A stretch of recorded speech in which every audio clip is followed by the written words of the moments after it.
More gate openings for hunters in West Barnstable this year under consideration. Barnstable police allowed to use the West Barnstable shooting range and FEMA flood maps outlined in Barnstable. These stories on this episode of Barnstable Today. It's Wednesday, August 14th. I'm Sarah Mannel.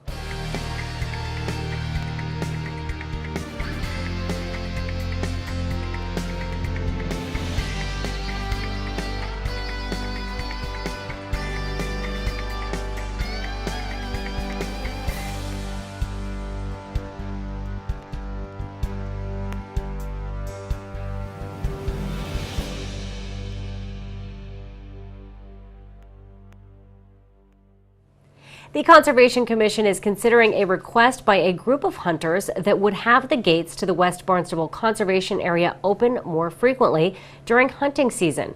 Conservation Administrator Rob Gatewood discussed the request at this week's meeting. During shotgun season out at West Barnstable Conservation Area, there's long been in place a gates open practice, and that gets posted on the kiosks, and everyone is made aware that vehicles are accessing the property. Last year, the Commission may recall that one of our morning meetings, an individual representing some elderly and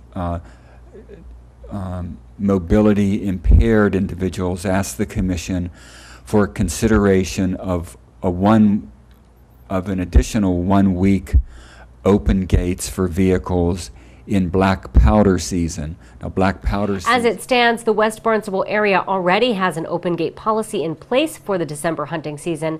Some concerns were raised over extending that time. Natural Resource Supervisor Doug Callway talked about the matter at the CONCOM meeting as well. And from what I see from the request is that they want the gates open, and it is 24 hours open. We don't have a lot of time to go back and lock it, unlock it. And Are they permitted to hunt at nighttime? No. No? Not for deer, no. 5 p.m. Well, it would seem to me to be, a potential problem having for 2 months to have these gates. Are we talking about multiple gates? We have one off the service road and one off of Race Lane. So you got a complete way all the way through there. Having them open at nighttime, we know from our experience in other conservation areas, is a serious problem in terms of people going in there with vehicles who aren't supposed to be in there. And so that's a concern of mine. Yes. Well, currently they want it open from December 2nd to the 31st, which encompasses, I think, the shotgun season and the primitive season. Having the gates open 24/7 is a concern for some Commission members. I think having the gates unlocked and wide open for a month does represent a potential problem. And if there is an alternative, as Doug proposes, then that might not even require the gate to be opened, but simply to be access be allowed in consultation with the natural resource officers. Maybe that's a better way to go. The idea of having a gatekeeper that would be responsible for opening and closing the gates was discussed. Commissioners agreed to continue talks on the request at the September 10th morning meeting. The State Division of Conservation and the Conservation Commission are allowing Barnstable to use the Barnstable shooting range for a slew of planned training sessions, despite the fact that the range is closed to the public.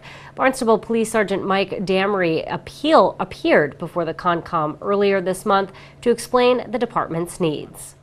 I understand that there's some issues with regard to access to the range, and that on the state level, they were opposed to having a section of that segmented off to the police department. Again, I'm not asking for that. When the range was open for the general public, on occasion, it was closed so that the police department could do some training out there. Currently, that's all we're looking to do. So if the range was open to the general public right now, likely I would have just sent an email requesting these dates. I probably just would have gotten a simple yes back, because that's generally how things have worked in the past. My understanding, again, is that the insurance aspect of this is taken care of. The town has a liability if the police don't train. At this point, we are well overdue to train our police officers. There are not very many facilities on the Cape that allow that. What few facilities there are take months to get time into. It's expensive. It's something that we don't have budgeted for. We have to pay overtime for training, for travel to and from the range. In some cases, we're able to have people train while they're working their shift, and they can leave the range to respond to calls. Having it in our town makes a big difference. Basically, what I have is we have a few SWAT classes, or a few SWAT days that I'm looking to train. We have a firearms instructor recertification to train. We have a specialty impact munition class that, because we are the host agency, we are saving tuition. But in order to be the host agency, we have to have a range. And we also have our own police department to qualify, which I'm looking to do sometime in September. Again, I understand that there were some insurance issues. I understand that there was some construction done out there. My understanding at this point is at this point, at least at this phase, the construction is complete. They did a tremendous job out there. And I understand that there's also possibly going to be some more work done out there, but really not at the time frame that we're seeking. So basically what I'm looking for is the approval for this department to conduct training for its people and for members of the SWAT team. The last time I spoke at this particular microphone, I was giving a summary to the town council of the activities that the SWAT team and other members of the police department in response to the Boston Marathon. Now I'm here to ask that you allow us to keep our skills honed the way they should be, so that we can properly and professionally keep our community and our officers safe. And I'd appreciate a favorable review on this. Damry said the department needs the range for more than just training. In addition, one of the things that I didn't mention is I have to test fire quite a few weapons for presentation in court. Basically, I have to be able to tell the judge that the gun went bang when I pulled the trigger. I can safely do that with handguns. Right now, there are a couple of cases that are pending that have rifles and other long guns, which I cannot shoot in the firearms trailer.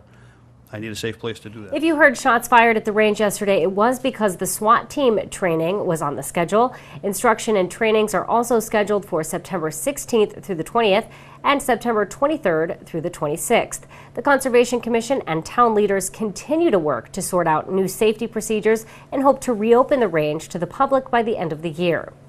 The Federal Emergency Management Agency is making the rounds on the Cape, talking about updates to its flood maps, which could affect insurance rates on Cape Cod. Barnstable hosted a public meeting last night. Brian Caulfield of STAR, a mapping agency contracted by FEMA, made a presentation. As Chris said, you're here tonight, but you have neighbors who may not have been able to make it. So do let them know about the potential changes in the maps. You let them know where they can go and look for this type of additional information. And that last point, the maps and data are available online now, which is something different from before. It used to be it was just a paper copy held here in the local offices.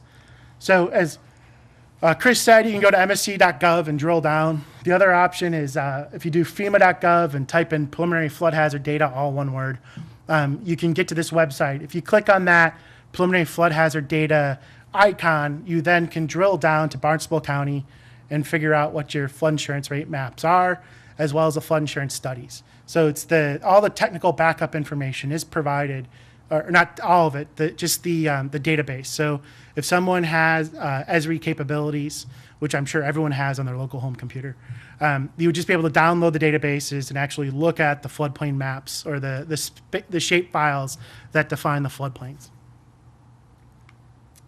What do we consider valid appeals? You need to provide scientific and technical data to back up new or revised base flood elevations or zone AO depths. You can also show revised special flood hazard areas. So that's the boundaries, changing the boundaries. So it's not just changing base flood elevations, but changing the actual extents of the boundaries. And of course, the big thing is having the scientific or technical data to back it up. If it's just an anecdotal, this area is never flooded, that's not considered a valid appeal. So it has to have something that says, not only this is why this information on the map is wrong, but there also needs to be this is where it's correct, and or this flood zone elevation with this shape. Many residents attended the meeting and asked questions. FEMA will continue its tour of the Cape. Another public meeting takes place Thursday afternoon from 3 to 6 at Nauset High School in Eastham. With Barnstable Today, I'm Sarah Mannel.